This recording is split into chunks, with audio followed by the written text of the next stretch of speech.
Maybe you're here because you want to light a scene to a music video. Maybe you're here because you want to hang out with me. Maybe you're here because you want to listen to music.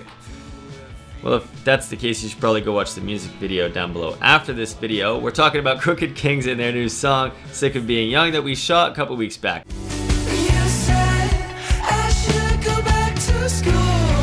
Now, put a BTS video up, just of like overall BTS, but this one is diving into the lighting on a specific shot, which is this kind of daylight interior classroom scene. Now, there were kind of like two parts of this one scene. We kind of just went for this natural daylight interior, and then we've kind of flipped the world and went for this kind of rapid flickering stuff after the bridge at the end of the song. Same scene, same ideal lighting, but in a chaotic way. So I want to break down both of those for us here. Now I want to talk about the camera before we dive in. This was kind of on two different cameras here. Our A camera was the Arri Alexa Mini, and that was just on this like rickshaw rig that we had kind of doing a lot of these kind of dolly movements in and out and around. And then we had a B cam, which is a red Komodo, typically on like a handheld 75mm, just tight to get a lot of pickup side shots. But we won't waste any time. Let's go ahead and dive into what is important here, the lighting. So I think you'll see a daylight kind of setup similar to this pretty frequently, at least here on my channel, and that's kind of like peppering in hard textured light as well as soft pleasant key light, and that's exactly what we did here. So I'm going to start with the key light that we've got, and immediately I want to say that I wish we had more lights. I never realized how bright the sun, I did realize how bright the sun was, but I never realized how bright the sun was in a lighting environment until especially this day.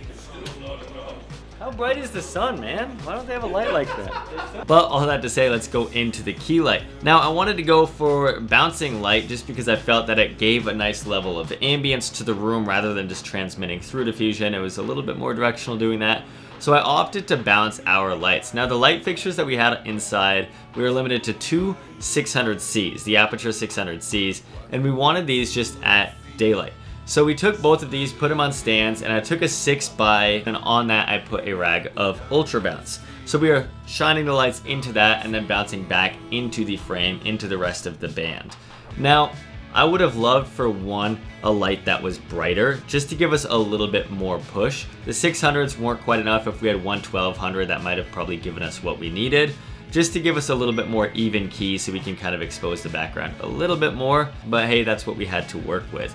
Now, I also want to say the distance of our frame was pretty important, and I would have loved to have pulled it back even further and made it a larger source, but again, we would have lost output. By putting a larger, brighter source further back, it's going to be one larger, so it'll be softer, but it's also going to be throwing light even further. It's the inverse square law. I don't want to dive much into it in this video because it's just complicated math, but essentially, if we had a larger, brighter source further back, there would be a lot more even exposure on the front band member and the back band member. It took me honestly until like 6 months ago to understand the inverse square law.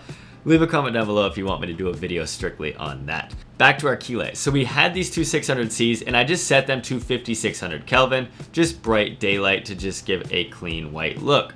And we just had that motivated from the window, so coming in from frame left, just kind of bouncing in to give us a little bit of a Rembrandt sidey kind of light.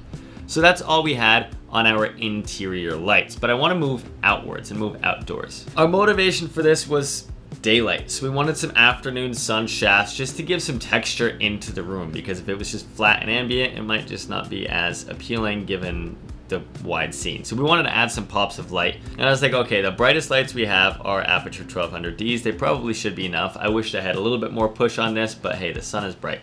So what we did was brought these outdoors, and I knew I was looking at the scene and I was like, okay, let's have one maybe splash maybe towards the back wall or on the back floor, maybe on the drummer, and then one slash just across the guitarist and maybe in on the front half of the scene, because if we were to pull it way back, we just wouldn't have the output to throw into the entire room. So I just kind of put two parallel fixtures out there.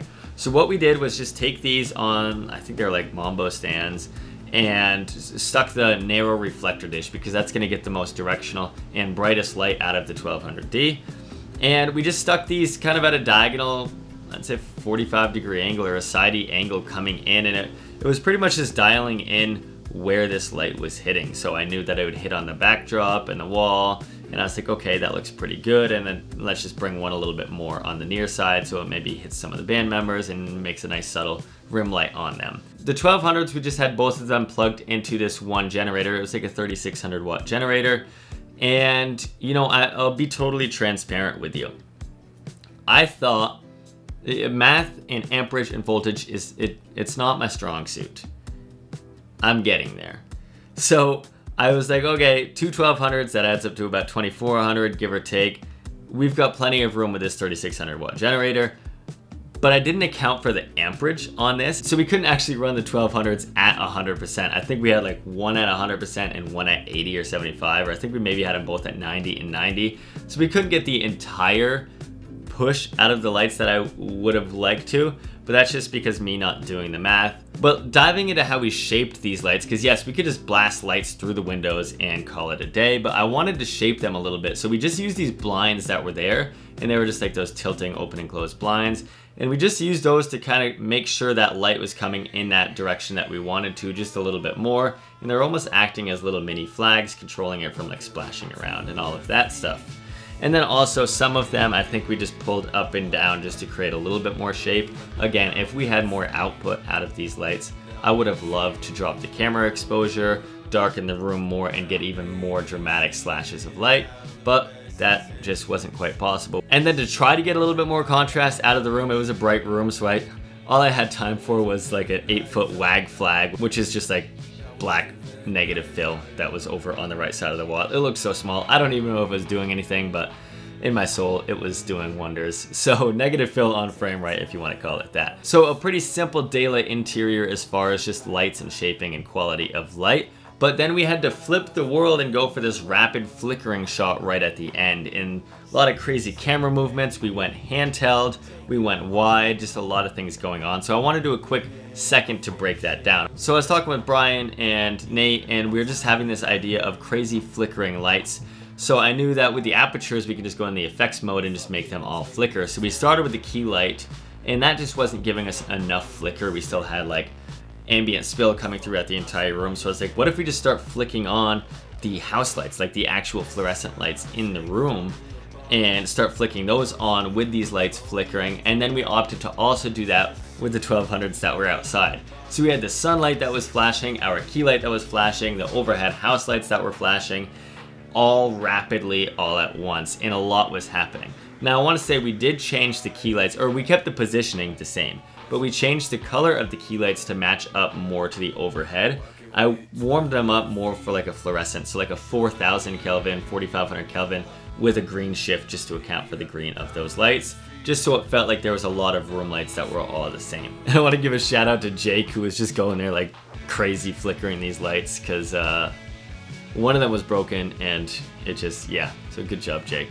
But ultimately, it was a fun way to get creative with the same scene in two different setups. I think that it was, I love a daylight interior. It just speaks to me. I love it. But being able to flip the world and just go crazy, utter chaos, movement, flickering, and all of that was very fun, especially doing like very quickly, because we couldn't move anything. We didn't have time to move anything. So it was just changing the lights in their settings just to give us this look. So that is all that I've got. It's kind of a lot crammed into a dense little video. Might not be little. I don't really know how long I've been talking for, but I want to call it there. Again, if you haven't seen the music video, go check it out. I will have a link down below. But that's all. I wish you a happy, what's today? Wednesday? And I'll catch you in the next one. Adios. Bye-bye.